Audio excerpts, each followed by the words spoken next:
Baik, terima kasih atas kesempatan yang diberikan kepada saya. Di sini saya akan mempresentasikan hasil kerja dari kelompok kami tentang Sol-gel. Sol-gel. Sol-gel terdiri atas sol dan juga gel. Sol merupakan suatu suspensi koloid di mana fasa terdispersinya berupa zat padat yang masih mengalami gerak bromian dan pendispersinya berupa zat cair.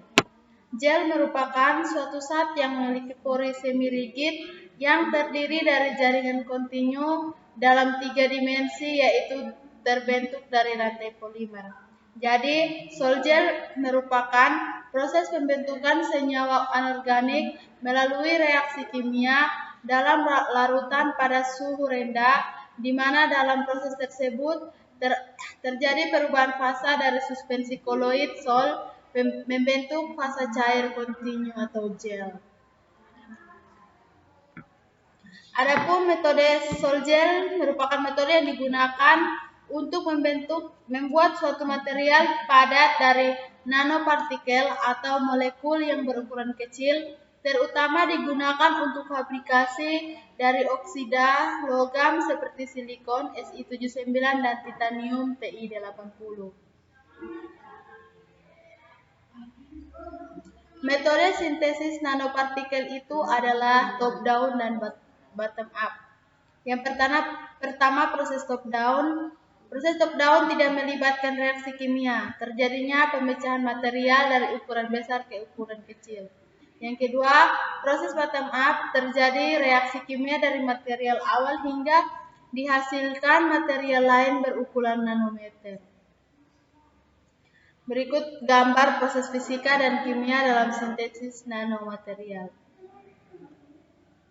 Penggunaan katalis dalam metode sol-gel mempengaruhi proses hidrolisis dan kondensasi. Yang pertama, asam dan basa. Syarat harus bisa hilang pada proses kalsinasi. Contohnya asam asetat CH3COH, asam nitrat HNO3, amonium hidroksida NH4OH.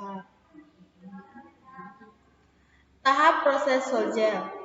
Tahap proses sol-gel terdiri dari 4 tahap. Yang pertama, hidrolisis.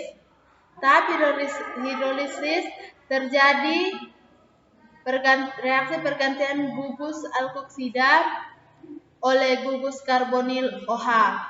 Hidrolisis ini dapat terjadi dalam kondisi asam dan kondisi basa. Yang berikut kondensasi.